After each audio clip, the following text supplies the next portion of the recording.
A blessed day to everyone. I am Alyssa Sendon and welcome again to day 94 of 365 Daily Devotion with Bible Character Edition. And today is March 4, 2026. And now for the next Bible Character Edition natin ay si Ehud, the second judge God arise after Othniel. In his lifetime, he showed how God disciplined people and how God chose unlikely warrior. Now for the concept by Pastor Russell, Ehud was the second judge of Israel. His story is found in Judges 3 verse 12 to 30. And after Israel once again did evil in the sight of the Lord allowed King Eglon of Moab to rule over them for 18 years. The people cried out to the God for help. God answered by raising up Ehud. Ehud was left-handed. In those days, being left-handed was unusual and sometimes seen as weakness. But God chose him to defeat a powerful enemy king. Ehud made a short sword, hide it, and used wisdom and courage to strike down Eglon. After that, he led Israel to victory. The land had peace for 8 years, 80 years. This story may sound surprising, but it teaches something very important, that God is in control. He chooses whom He wants. He uses unexpected people. He saves His people in a way that show His power and not human strength. Now for our scripture reading, ito ay mababasa natin sa Judges 3 verse 12 to 30. And let's start with Verse 11, so the land had peace for 40 years until Othniel, son of Kenaz, died. So ito lang ay karugtong nung devotion natin kahapon. Ito na yung time ni Ehud. Again, the Israelites did evil in the eyes of the Lord, and because they did this evil, the Lord gave Eglon, king of Moab, power over Israel. So, na-oppress na naman yung mga Israelita. So, yung cycle ng sin naging paulit-ulit every time na mamatay yung judge na sinusugo ng Panginoon. Every time na nawawala yung problema, nagkakaroon ng kagaanan ng pamumuhay, yung prosperity, mabilis lang nakakalimot yung mga tao doon sa ating Diyos. So, God let them suffer again until they will cry out again to the Lord. At dito, yung cycle, makikita natin kahit gaano pa naging kasama ang mga tao, despite of their evilness or yung paglabag nila doon sa command ng Diyos, our God always choose to discipline over destroying His creation. Dahil ang Diyos, faithful siya sa kanyang covenant. Doon nga sa binigay niyang covenant between Abraham and Noah and doon sa iba pang ancestor. Now, para naman sa ating katuruan, when we are under God's discipline, number 1, God strengthens our oppressors. He can be it can be the situation or the people. Whether Israelites turn against the Lord, He uses our oppressor. Ito yung pagpapahirap sa atin. Pinapalakas niya yung nagpapahirap sa atin. So, hindi lang mananampalataya yung pinapalakas ng Diyos, lalo na kapag tayo ay dinidisiplina. Lalo na yung mga Israelita, yung panahon nila, pinapahirapan sila through the oppressor. Pinapalakas yun ng Diyos. At doon nga ay sila nagsisisi at tumatawag muli sa Diyos. And when we are under God discipline, we might feel God is opposing to us, na para bang kalaban natin ng Diyos, na hindi natin kakampi ang Diyos, and that's because He doesn't teach us to tolerate our wrongdoings. At sabi nga sa Hebrew 12, verse 5 to 6, it is the Father addressing His Son o yung pangangaral. Sabi dito, my son, do not make light of the Lord's discipline, and do not lose heart when He rebukes you. Because the Lord disciplines the one He loves, and He chastens everyone He accepts as His son. Sa Tagalog, anak ko, huwag mong ipagwalang bahala ang disiplina ng Panginoon. Huwag kang manupaypay kung ikaw ay sinasaway niya, sapagkat dinidisiplina ng Panginoon ang kanyang minamahal. At pinaparusahan ang bawat itinuturing na anak. So, kung tayo dinidisiplina ng Diyos ay dahil tayo ay kanyang mga anak at itinuturing niya tayong mga anak. And pangalawa, God submit us to oppression.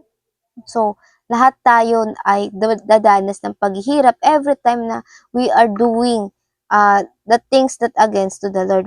Nung sa Israelites nga, nung nag-turn sila against sa Lord, hinayaan ng Diyos na humarap sila sa mga uh, pagdurusa, yung mga suffering, for 18 years, doon nga sa scripture na binasa natin kanina. God let us face the consequence of our wrong decision.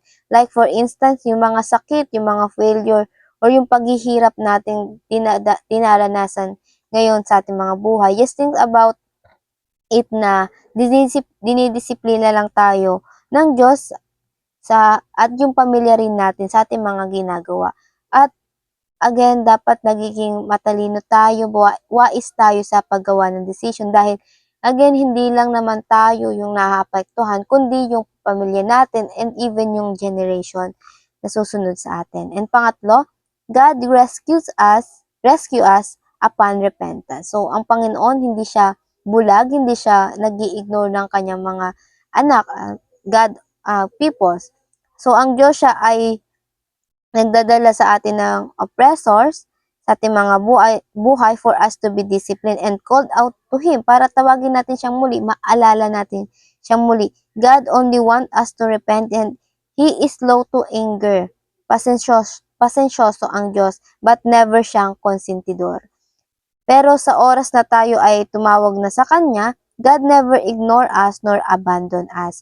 Just like Israel, people cry out to the Lord and He raised up for them a deliverer. At ito nga si Ehud.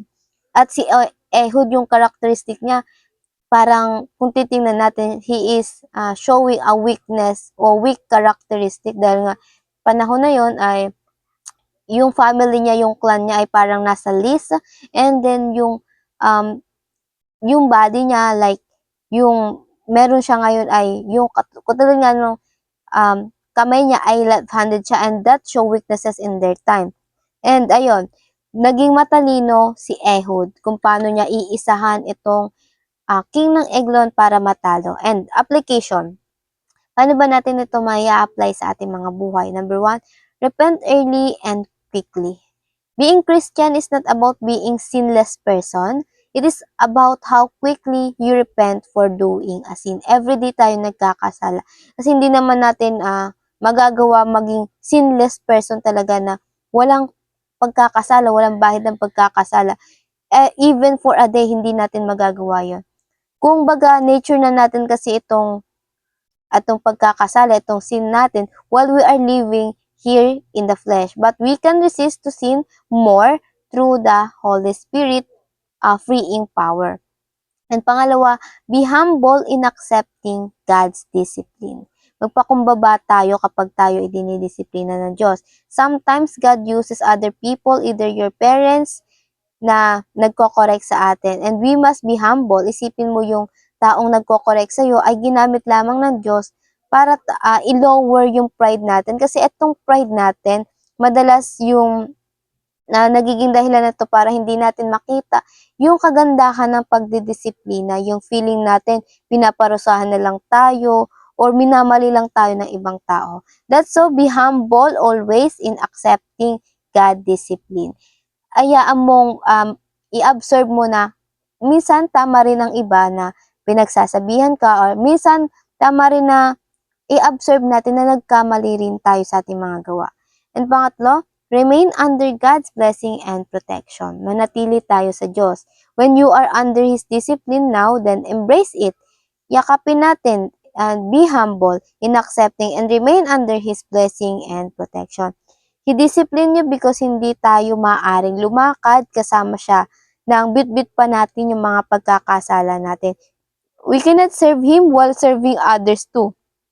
We cannot serve Him while sineserve pa natin yung mga wrongdoings natin, yung mga pagkakasala natin. And yung suffering you are facing now is not for you to turn against Him. Hindi yung dahilan para talikuran natin ang Diyos forever, but to Him make you remain under His sovereignty. Again, pagdidisiplina lamang iyan ng Diyos.